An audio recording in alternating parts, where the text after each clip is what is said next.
Hi, welcome to TeenCoders, and this is lesson 2 of our web development course. My name is Anieti Etuk. Okay, we have the belief that you have gone through lesson 1. So, in this lesson 2, we want to cover 4 basic areas before we start developing websites. Number 1 is we'll look at requirements to host a website. Then number 2, look at the basic arrangements, how how websites are arranged in the World Wide Web. Then number 3, we'll look at what you need to do to separate your website from others. You must always face the user.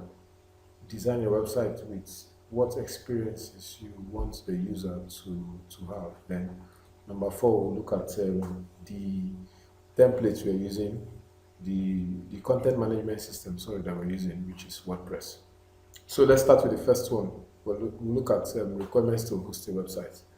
And remember, we said this course is basically an introduction to web development, and our target is teenagers, with people with no level of experience when it comes to building websites. So, websites, we are looking at like a building. If you want to build a house, so basically, if you want to build a house, there are some things you need. First, you need to get the land from the landlord, and you also need to look at the type of building you want to erect, if it is a bungalow or a story building, a skyscraper.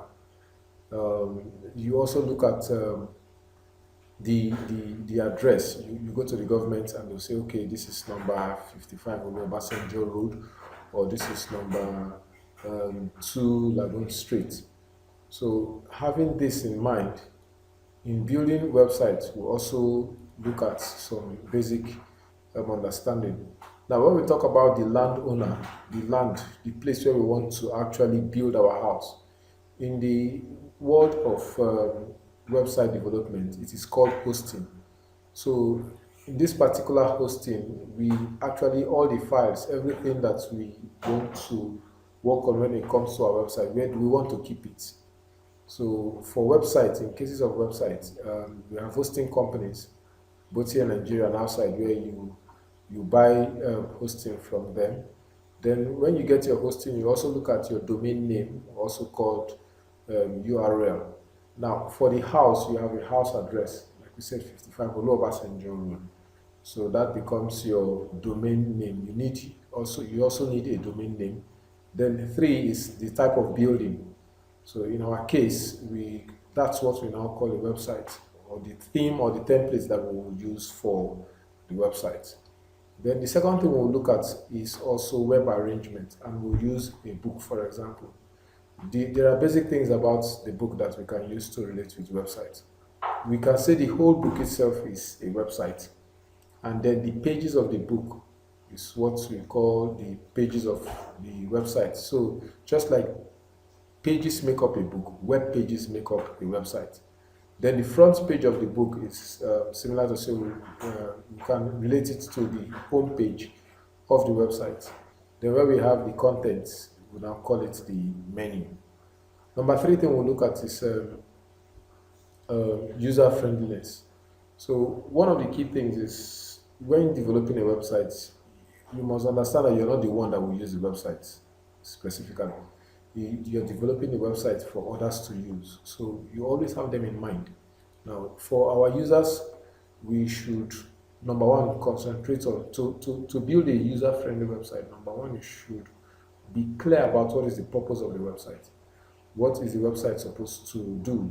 If people visit the website, what experiences do you want them to have?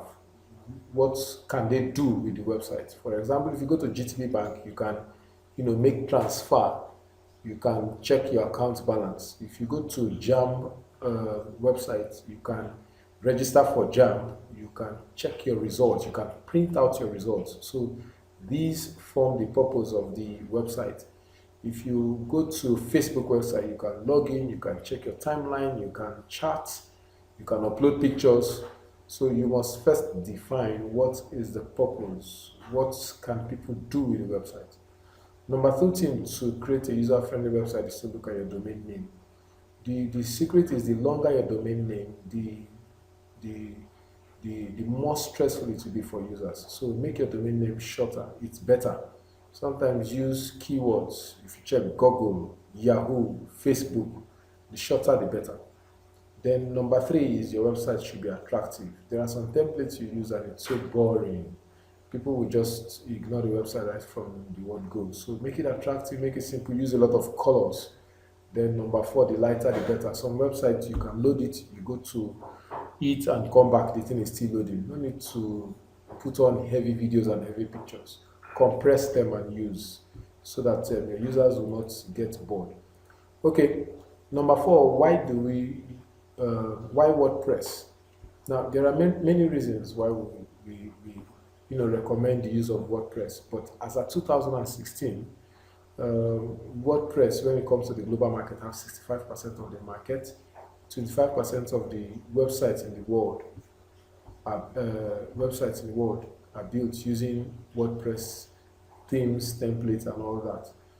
But basically, what for us, WordPress is easy to learn, and they have free themes and free hosting.